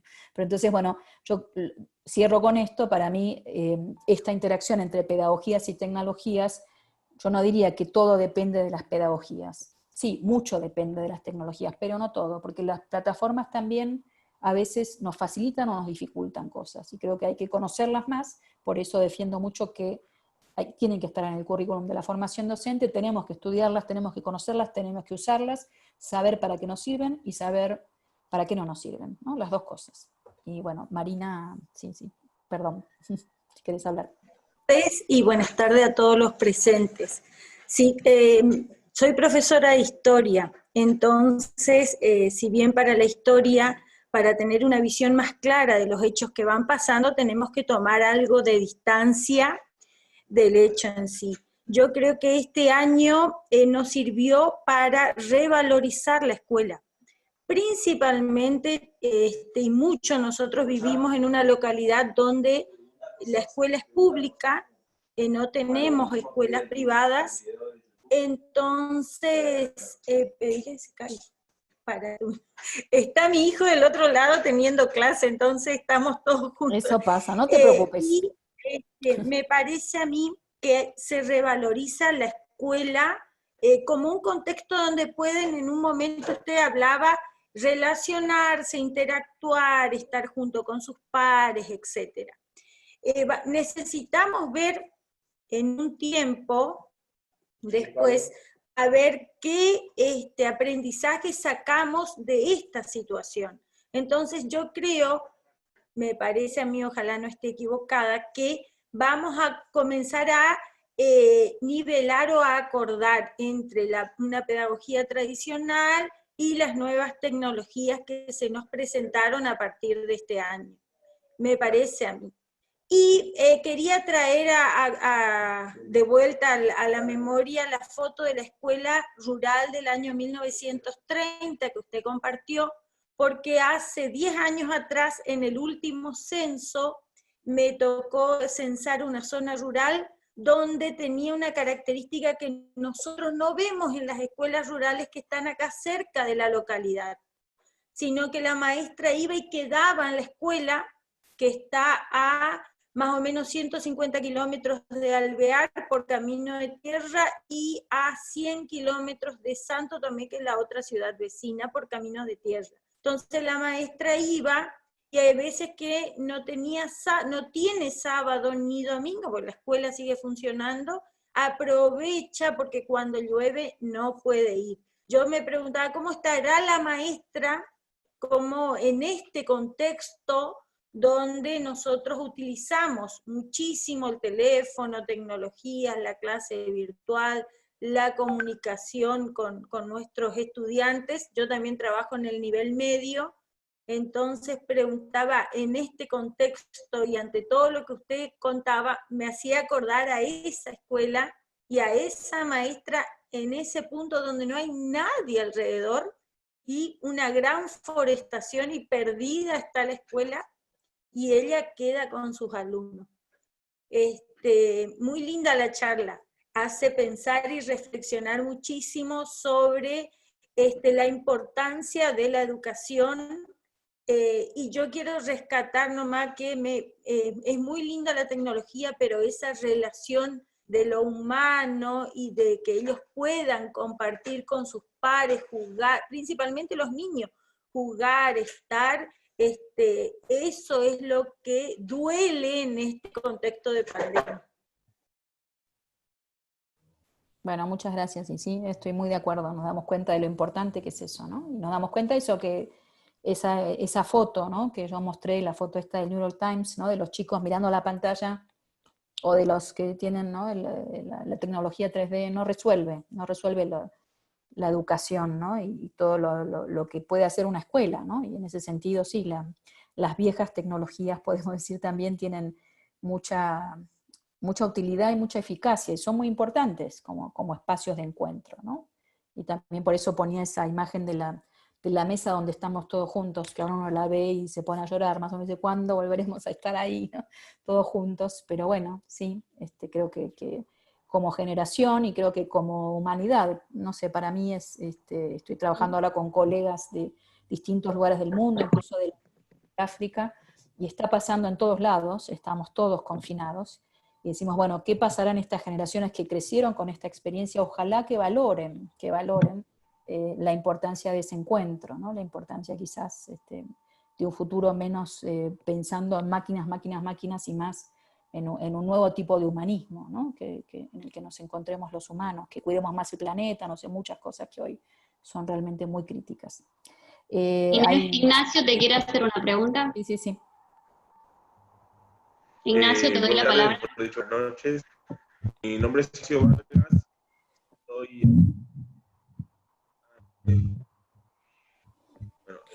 Como decía, mi nombre es Ignacio Vargas, el alumno del cuarto año de profesor de historia, y tenía un par de preguntas con respecto de cómo es esto de que tiene que ver la tecnología justamente con esta situación de la pandemia relacionada a la educación. Primero, más allá de que justamente la tecnología que utilizamos hoy en día los medios audiovisuales, por ejemplo, como está Zoom, tienen como fin la medición del conocimiento. ¿Cómo piensa que también se puede lograr la transmisión de valores? Que, o sea, más allá de los conocimientos técnicos que uno tenga dentro o obtenga dentro de lo que es una clase o el proceso de educación común, como lo conocemos, los valores que uno debe transmitir a esos alumnos para que ellos se desenvuelvan en el mundo real. Ignacio, se te escucha muy mal, ¿no? No sé si soy yo solo yo. No, se escucha mal. Ignacio, si no, podés escribir por el chat tu pregunta. Claro, algo igual entendí, que tiene que ver con la tecnología y la transmisión de valores, ¿no? Esto es lo que preguntaste. A ver, me perdí en los considerandos, pero un poco fui. Si querés igual escribirlo en el chat, por ahí es mejor. Y tenías más de una pregunta, dijiste, bueno, por un lado era esto. Sí, voy a ver si puedo poner las dos preguntas que tengo en el chat. Bueno. Y puede ver si las puedo poner. Ok. Bueno, si querés igual puedo decir algunas cosas, no sé si hay otras preguntas antes, pero pensando en esta cuestión de los valores, ¿no? Yo pensaría, yo más que de valores muchas veces hablo de principios, ¿no? Bueno, pero va un poco por el mismo lado, de pensar en una ética, ¿no? De pensar en una responsabilidad que tenemos pedagógica, en una responsabilidad por el planeta, por el futuro de la humanidad, no sé, creo que desde ahí yo creo que sí estamos pudiendo tener algunas conversaciones importantes, ¿no? Importantes como docentes, ¿no? La tecnología, en muchos casos, no sé, yo trabajo estos temas, ¿no? De temas digitales, y estaba escuchando hace poco una serie de investigaciones periodísticas sobre YouTube, y la verdad es que es bastante escalofriante, porque ellos lo que quieren es vender, básicamente. Entonces, si los chicos están, los chicos, los jóvenes, los adultos, si todos estamos desde las 6 de la mañana hasta las 12 de la noche viendo videos de YouTube, para ellos es mejor, ¿no? Y es lo que están tratando de hacer. Y entonces, por ejemplo, entrevistaban a gente que se fue de YouTube de ingenieros, ¿no? E incluso gente que estaba en lugares más de dirección por desacuerdo con ciertas políticas de la empresa, porque en YouTube, ¿no? Estos algoritmos que van apareciendo y que te van recomendando cosas, ¿no? Esta línea de las recomendaciones lo que generan es que cada vez te quedes más tiempo, ¿no? Van encontrando el modo de alguna manera. No quiero sonar teoría conspirativa, pero lo dicen ellos mismos, no es que lo digo yo, sino que están programando todo para que quedemos cada vez más capturados por la pantalla, ¿no?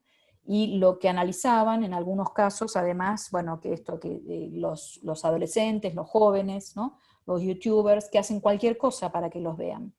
Y entonces no hay límites éticos, no hay límites políticos, ¿no? Hay algunos casos famosos de que, bueno, gente que pone cosas antisemitas, ¿no? Y que le paga $5, hace este desafío. Hay un sitio que se llama el Fiverr, que yo no conocía, que le da $5 a alguien para que haga una estupidez, pero por $5 es como una idea de humillar al otro, a ver hasta dónde se puede humillar. Este es un sitio que hace muchísimo dinero, ¿no? Y que no hay ningún resguardo ético, y que YouTube te lo recomienda, porque como lo ve mucha gente, ¿no? Bueno, más dinero hacen. Y entonces, bueno, había estallado el caso cuando uno le pagaron $5 para que pusiera mate un judío, ¿no? Y entonces, bueno, ahí saltó el escándalo, pero muchos otros escándalos previos no habían saltado, y uno dice, qué barbaridad, ¿no? Qué sé yo, cómo esto está pasando, y este señor que hace esto tiene 90 millones de seguidores en YouTube, ¿no? Este es uno de los youtubers más famosos. Entonces, cuando veo todo eso, digo, bueno, qué sé yo, está difícil, ¿no? Hay la transmisión de valores si no empezamos a cambiar las plataformas, si no empezamos a exigirle otras cosas a las plataformas, si no empezamos a educar a nuestros hijos, a los chicos en la escuela respecto a los problemas que eso tiene, ¿no?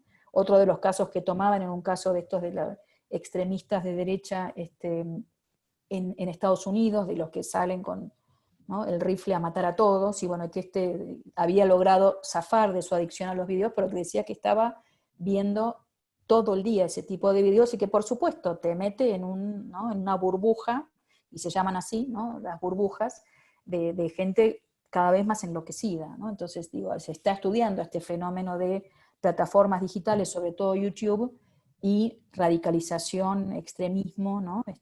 Terrorismo, digamos. Bueno, no sé, creo que ahí hay también fenómenos que son muy preocupantes y que tenemos que trabajar en las escuelas. Digo, trabajamos algunas cosas como el bullying, ¿no? La discriminación, etcétera, pero estos casos también hay que pensarlos, y yo creo que por otro lado también hay que exigirle a las plataformas que hagan otra cosa, que tienen que tener ahí alguna forma de censura, que tienen que tener alguna responsabilidad sobre el mundo que están formando, ¿no? Porque ellos harán mucho dinero, pero después vamos a estar matándonos unos a otros, ¿no? Sí, no sé si tenías, levantaste la mano, pero bueno, ahí están las preguntas. Inés. Sí. Por el grupo de chat que tenemos con los estudiantes, hay un estudiante que me está preguntando si podrías explicitar sobre el concepto de alfabetización emergente. Bien.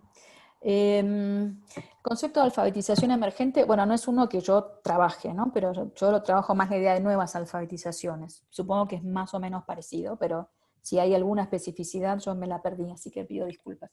Pero la cuestión de nuevas alfabetizaciones es una idea que venimos trabajando, yo diría ya hace 20 años, con y acá hay una discusión. Por ejemplo, Emilia Ferreiro no está muy de acuerdo en llamar a eso alfabetización, ¿no? Porque dice, bueno, alfabetización es cuando uno trabaja lectoescritura.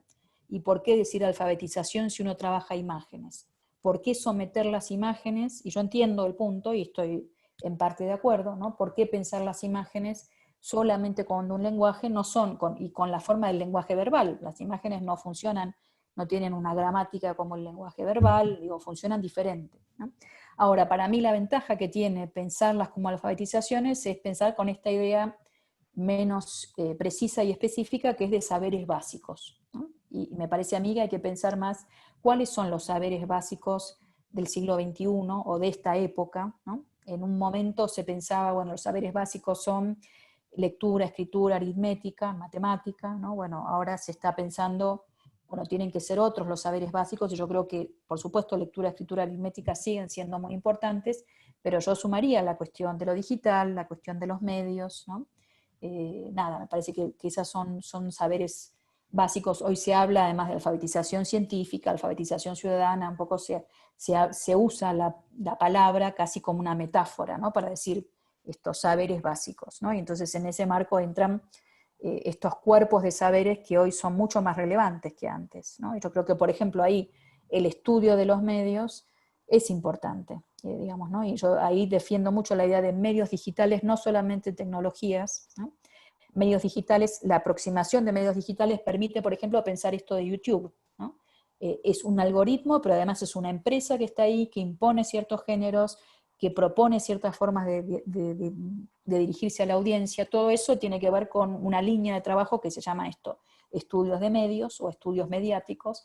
Me parece que hoy necesitamos, porque somos sujetos mediatizados, estamos todo el tiempo interactuando con los medios, ¿no? WhatsApp es un medio, bueno, esto como qué te permite WhatsApp y qué no te permite, ¿no? Entonces vuelvo como a esa pregunta, bueno, a las plataformas que nos ayudan a hacer ciertas cosas, no nos olvidemos que también nos dificultan hacer ciertas cosas, y como docentes la pregunta principal es qué queremos hacer, ¿no? El qué, el para qué, el cómo, el dónde, ¿no? Un poco me parece que esas son siempre nuestras preguntas orientadoras, y no fascinarse tanto con la plataforma de manera que se te olvide y para qué lo quería esto. Ah, hicieron un video, qué lindo. Yo, último tema y acá voy a la pregunta también de Claudia, pero yo trabajé bastante recopilando para el nivel medio, para Marina, que es profesora de historia, videos, ¿no? En ciencias sociales se puso bastante de moda pedirle a los chicos que como tarea escolar hagan videos, ¿no? Entonces, bueno, ahí nos dedicamos con un grupo de trabajo a trabajar con profesores y también con los videos que hacían los chicos, y en muchos casos lo que encontramos era que, bueno, algunos eran muy interesantes y otros se quedaban qué lindo te quedó el video, ¿no? Qué lindo te quedó el video, qué divertido, qué interesante, qué dinámico, ¿no?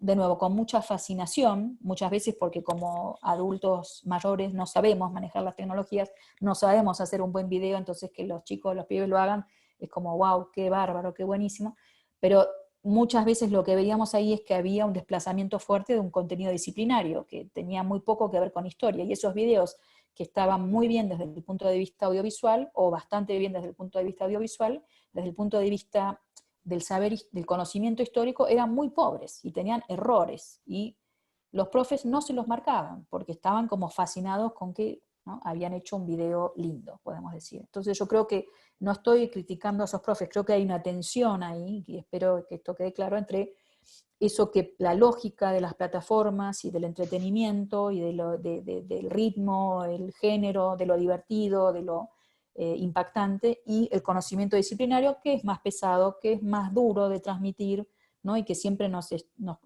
tropezamos con esa piedra, pero yo diría, bueno, no hay que saltearse el problema, hay que trabajar ese problema, ¿no? Bueno, quiero que hagan videos bien. ¿Qué es un buen video en historia? Es un video que también contenga, en parte, un buen conocimiento histórico. Si no, no es un video de historia. Será un video para YouTube, como este youtuber que hace cualquier cosa y tiene, ¿no?, muchos seguidores. Pero nosotros en la escuela creo que tenemos que hacer ahí otra cosa, ¿no? Entonces, en ese sentido, la alfabetización emergente, vuelvo a la pregunta, yo diría, tiene que tener en cuenta estos nuevos soportes, estos nuevos lenguajes, pero tiene que también no renunciar a, bueno, esto, ¿para qué estamos? ¿No? Estamos también para trabajar ciertos conocimientos más específicos, más rigurosos, con otra ética, ¿no? Con una pregunta ética de qué están produciendo, va más por ese lado. Paso a la pregunta de Claudia. Sí, sí. Dice, bueno, es un placer escucharla, me resultaron impactantes las imágenes, la de los pizarrones y la de la Escuela del Norte Argentino. Quisiera saber cómo se imagina el reencuentro después de la pandemia, cree que nos va a dejar todo lo vivido.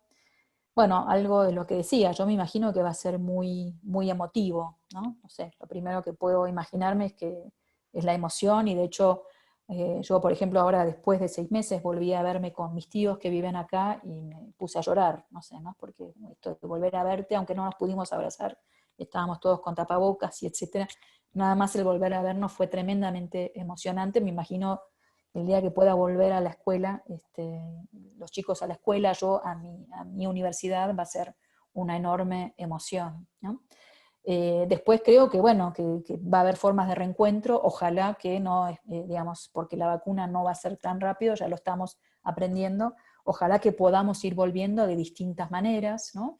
Y con reencuentros parciales, y bueno, no sé, ir viendo las maneras que podemos hacerlo, ¿no? Y creo que vamos a, esto, lo que dije antes, de que creo que vamos a aprender, ojalá, no sé, no tengo ninguna bola de cristal, pero me imagino que, por lo que veo ahora, valoramos mucho ese encuentro humano, y yo lo que quisiera que se fortalezca es una nueva especie de humanismo, ¿no?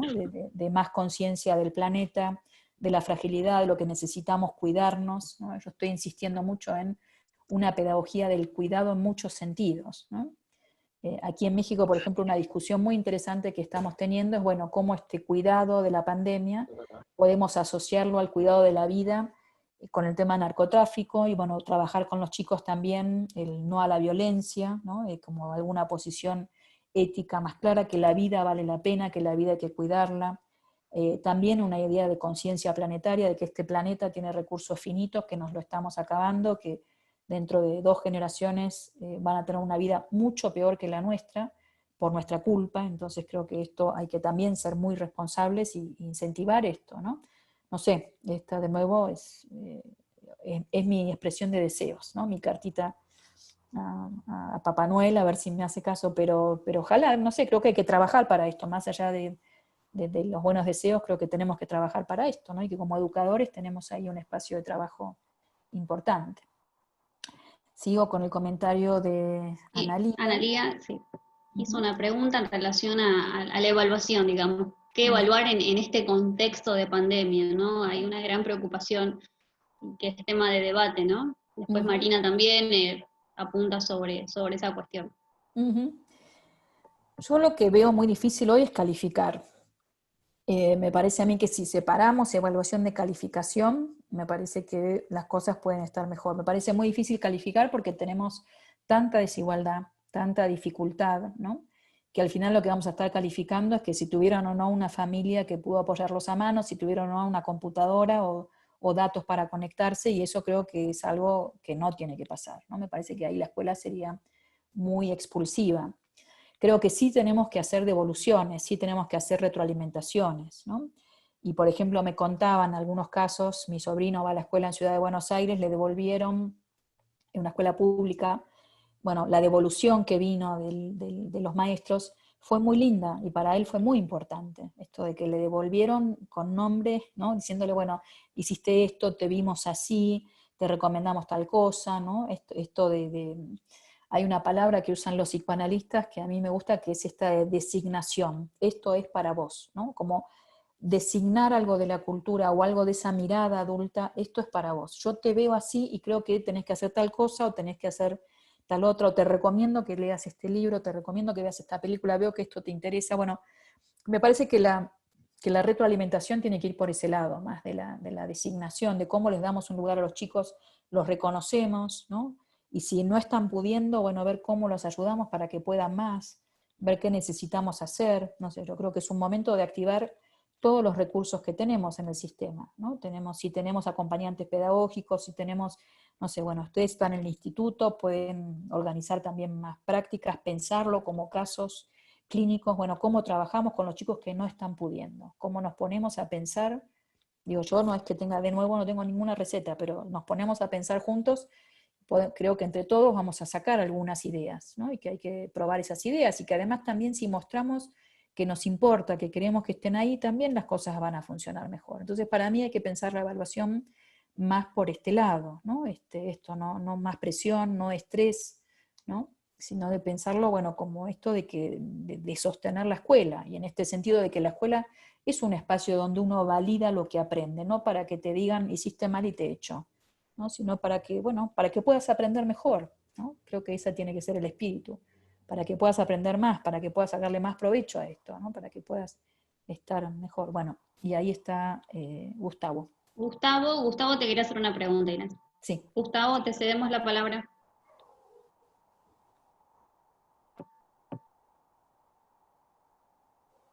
Gustavo, ¿escuchás? Hola, buenas noches. Hola, hola.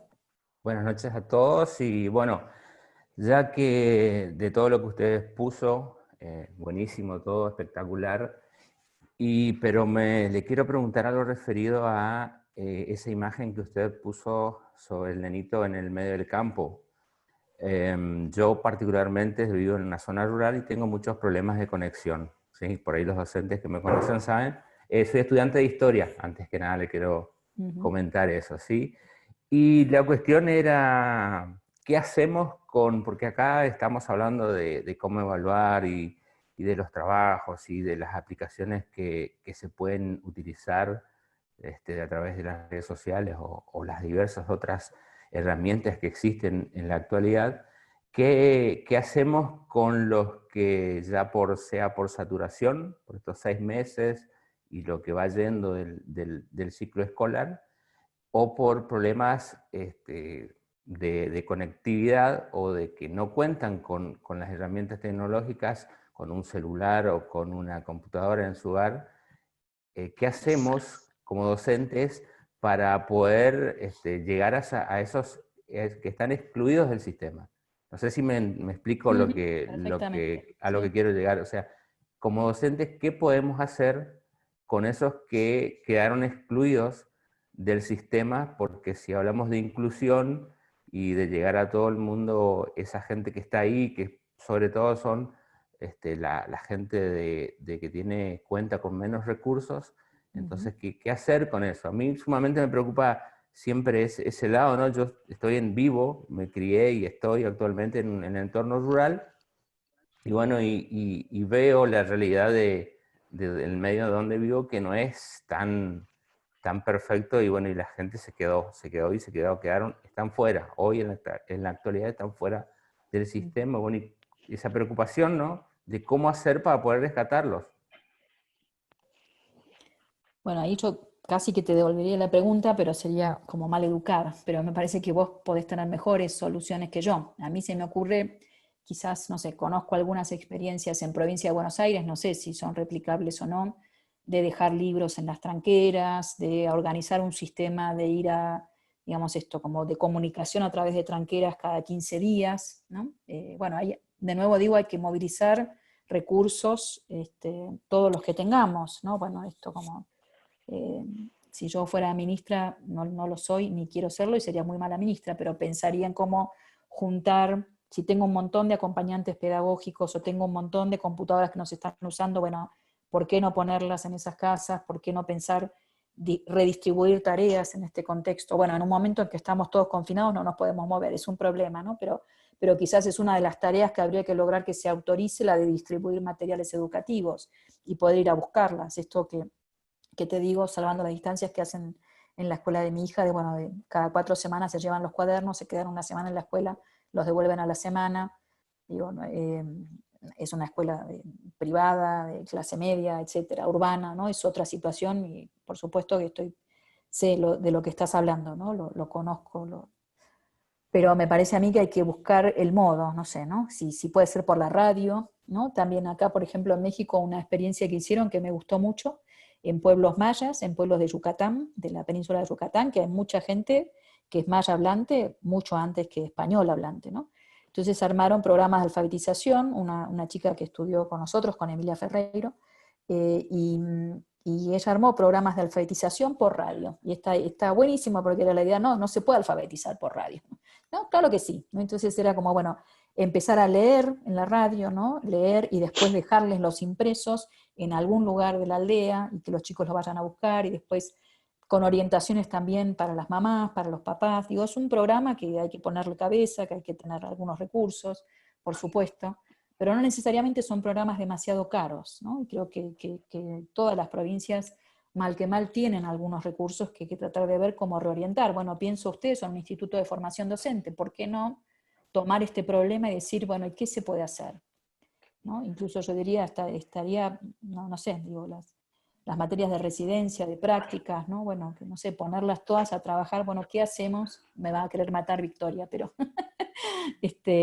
no sé, me parece que además es un momento que también se puede ser muy creativo con lo que tenemos, ¿no? Con estos recursos que tenemos, cómo podemos armar otras cosas, ¿no? Y ahí, por ejemplo, también conozco casos en Córdoba de escuelas rurales que estaban armando cadenas de WhatsApp. Bueno, las maestras tenían que trabajar más porque después de la cadena de WhatsApp tenían que compaginar todo eso, hacer un pequeño montaje, ¿no? Y devolver esto, suponiendo que tengan WhatsApp, y como vos decís, hay muchos lugares que no lo tienen, ¿no? Pero no sé, me parece que ahí hay que buscar de la manera en que podamos distintos recursos. Y estoy de acuerdo con vos que sí, que hay mucha exclusión, que es muy dolorosa, que esa exclusión siempre estuvo, y ahora se nota más, ¿no? Y en muchos casos, yo digo, un poco nos estalla en la cara, ¿no? Es realmente muy, muy doloroso. Pero, no sé, hay que buscarles. Les dejo también la pregunta a ustedes y en un rato me cuentan, a ver cómo lo ven y que se puede, ¿no? No quiero dar una idea de cuentito rosa, ¿no? Y optimismo y ingenuo, ¿no? Sé que es muy difícil, ¿no? Y además sé que cada uno de nosotros también está peleando la propia. Digo, ninguno está en una situación fácil de que, ¿no? Tengo energía de sobra, bastante es como muchas veces, y si no pasaste por la enfermedad, porque ahí encima estás peor, ¿no? Sé todas esas dificultades, pero también creo que tenemos más recursos de los que a veces pensamos, ¿no? Creo que tenemos este recurso de los que estamos acá, tenemos ideas, tenemos experiencias, tenemos algunos libros en casa que podemos llevar, tenemos algunos materiales que podemos crear, hay materiales del gobierno nacional, del gobierno provincial, que son buenos, que son útiles, ¿no? Que podemos usar, bueno, no sé, habrá que pensar un poco por ahí, y también creo que hay que pensar un poco más a largo plazo, bueno, qué sé yo, que la vuelta a la escuela, cuando me preguntaban cómo va a ser, y sí, vamos a tener que recuperar en los años que vienen muchas cosas, pero yo lo que no estoy de acuerdo es que este sea un año perdido, ¿no? Creo que hay que tratar de que no sea un año, que aprendimos muchas cosas, y que hay que ver que eso que aprendimos cómo conecta con los saberes escolares, ¿no? Por eso decía este ejemplo de poner a funcionar también prácticas lectoras en relación a qué está pasando hoy, ¿no? Tengo una amiga y colega, Nora Solari, que armó una especie de bitácora de la pandemia para chicos de secundaria, y bueno, como que capaz que estas cosas los enganchen más a los que están desenganchados, y las pueden hacer en su casa. Bueno, hay que llevársela impresa, ¿no? Hay que darles una mano, hay que hacérselas llegar, hay que trabajarlas con ellos, pero bueno, quizás son puertas de entrada, ¿no? Algún tipo de trabajo. Inés, cerramos con una última pregunta. Sí. Marina quería hacer una pregunta. Dale. Que en realidad es Carlitos. Están juntos. Dale. En realidad soy Carlos, soy el esposo de Marina y soy docente también. Muchas gracias por la charla. Y quería consultarle a ver si en México tienen algún protocolo de vuelta a la escuela o si están considerando al menos algún protocolo para volver a las aulas. Por ahora no. Y acá el calendario escolar en un punto benefició, porque cuando nos confinamos fue a mediados de marzo, y mediados de marzo en ese contexto era ya como se habían hecho el 75% del año, con lo cual la última parte del año fue muy relajada, ¿no? Y prácticamente en el caso de mi hija, que estaba terminando la escuela primaria, se veían una vez por mes, una vez por semana, perdón, 20 minutos, casi no hubo escuela 4 meses, que para mí fue bastante complicado, ¿no? como decisión. No en todos los casos, las escuelas primarias públicas trabajaron mucho, mandando tareas, ¿no? Hubo programas de televisión, una grilla de programas de televisión muy fuerte, pero lo que se está viendo es que la televisión no resuelve muchos problemas, ¿no? Entonces, digo, está una oferta si se quiere distribuir información, pero no es solo eso lo que hay que hacer. Claro, no hay feedback y no hay si no hay trabajo con los docentes, no pasa nada, ¿no? Entonces, ahora que empezó el año, digamos, escolar, empezó el 24 de agosto, o sea, estamos cursando el casi segundo mes, terminando el primer mes de clase.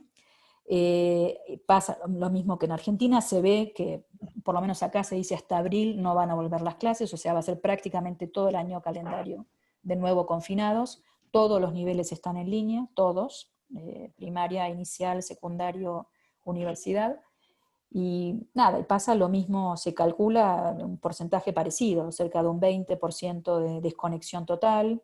Se está tratando de hacer programas por radio, programas por televisión, pero no sé, ahora estamos por empezar una investigación a ver cómo están funcionando. Tenemos muchas preguntas respecto a si funcionan o no funcionan. Y yo lo que veo es mucha menos movilización docente, ¿no? Aquí hubo una relación con los docentes, bueno, el gobierno anterior de evaluación muy punitiva. Los docentes siguen muy enojados, ¿no? Entonces no hay una actitud como yo veo en Argentina, quizás idealizo por la distancia, pero yo veo mucho más compromiso, ¿no? Mucho más una cuestión del docente argentino de sentirse con permiso y también de experimentar, de buscar, de intentar, ¿no? Y me parece que aquí están más como atados de que si van a decir que está bien o está mal, me van a castigar, entonces hay menos iniciativa en ese sentido. Pero también hay experiencias muy buenas, y esto que contaba, por ejemplo, de Yucatán, me parece una experiencia lindísima, ¿no? De alfabetización por radio, que están haciendo también maestros, ¿no? Maestros rurales con pedagogos, trabajando juntos. Entonces, no sé, me parece que hay que buscar esas alianzas, ¿no?